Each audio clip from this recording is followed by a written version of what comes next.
Hello YouTubers, welcome to Sometimes I Play. My name is Don, I am Nashville's average-ist guitar player.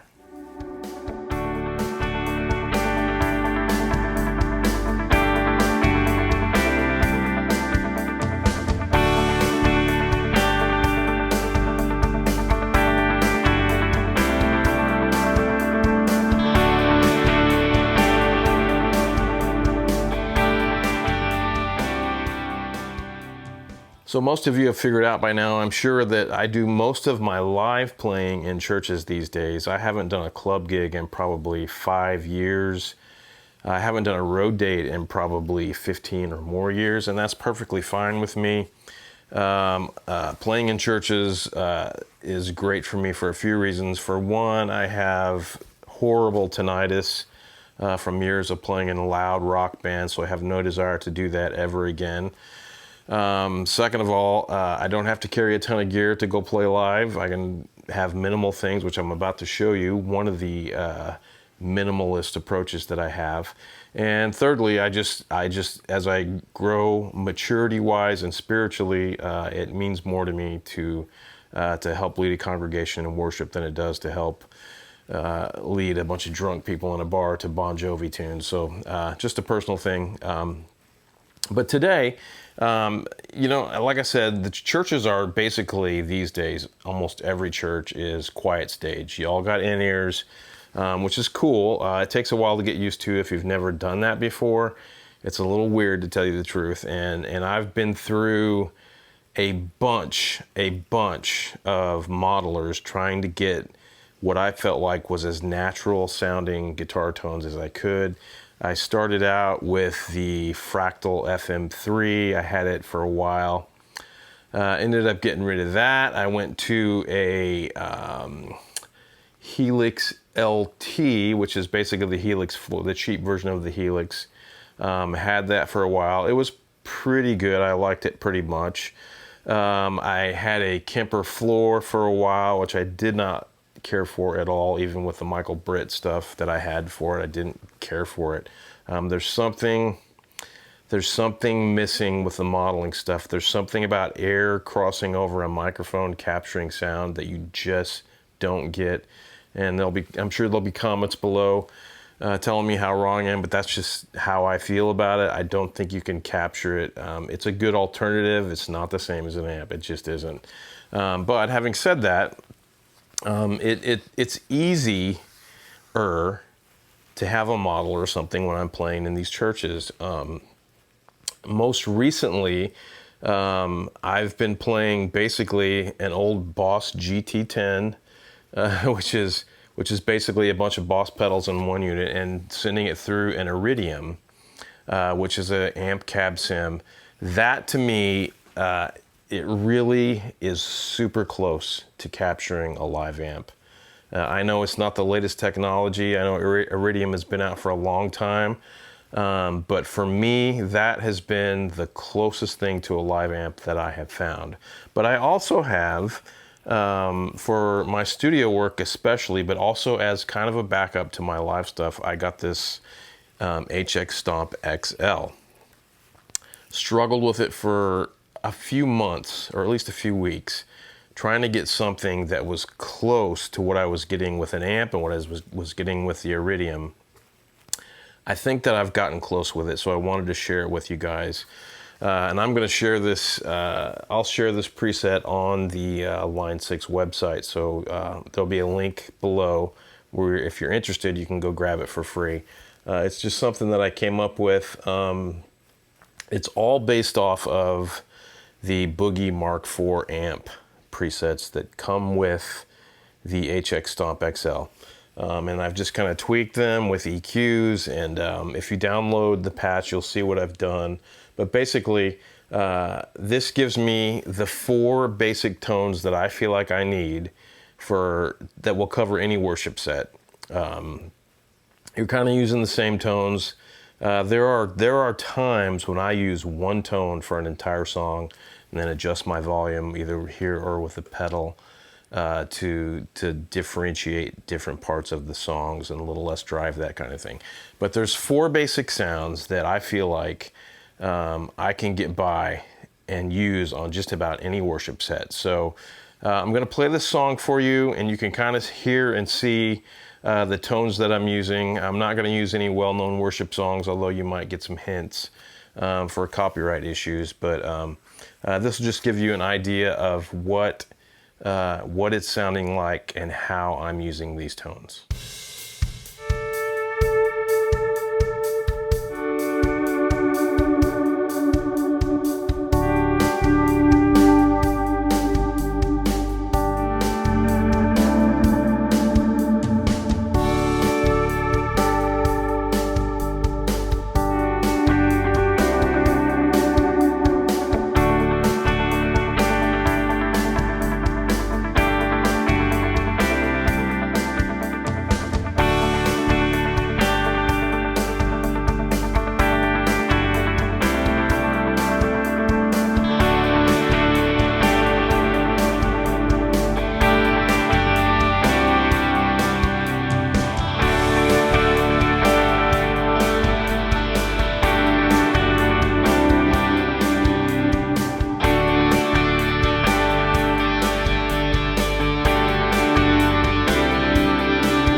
So there's 4 basic tones. I have a clean tone, which I refer to as grease in the patch.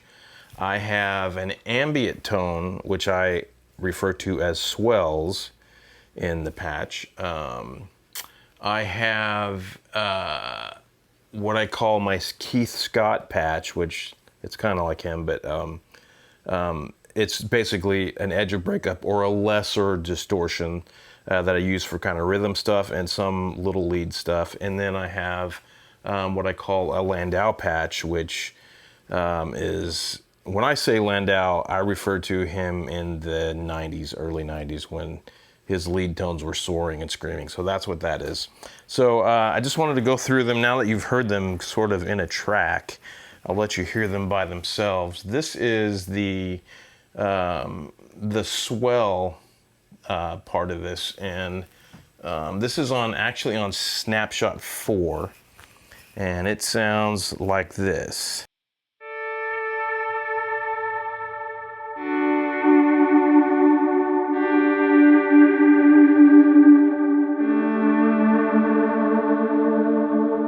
Real ambient, lots of delay. I've also got the delays. There's 2 delays, and they're set up with a dotted 8, so you can get the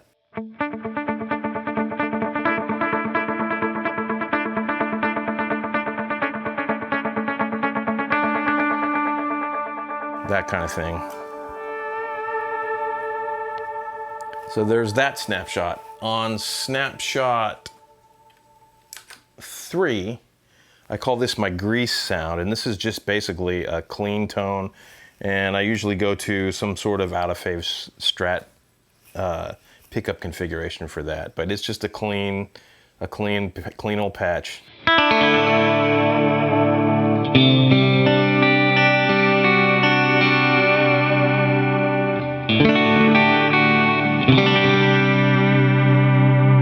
Still got a lot of delay and reverb on it, but basically clean.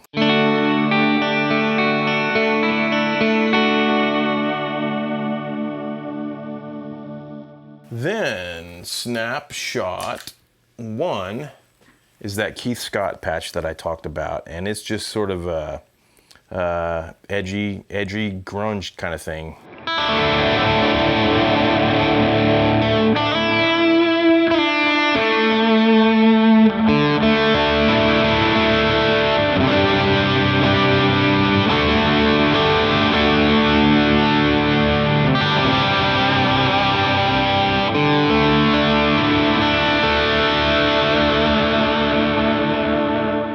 Then last but not least, Snapshot 2 is that Landau patch, which is full on balls to the wall.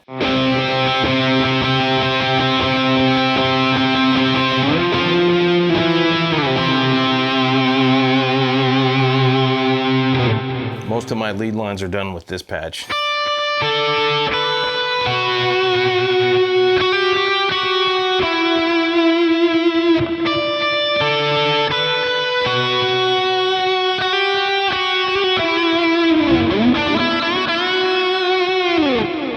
And that's it.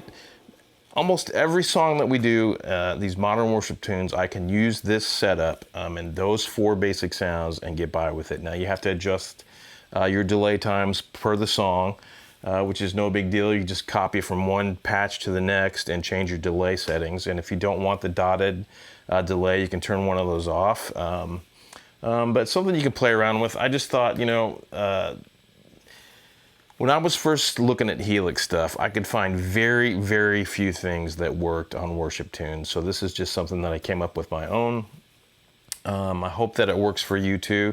Download it from the website. I'll put the link below and see if it works for you and let me know. I'd love to hear your feedback on how it works, what you like, what you don't like. Appreciate it. Thanks for listening and watching. If you do like what you see on this channel, I hope you'll subscribe and hit that little bell for notifications, and I will see you the next time.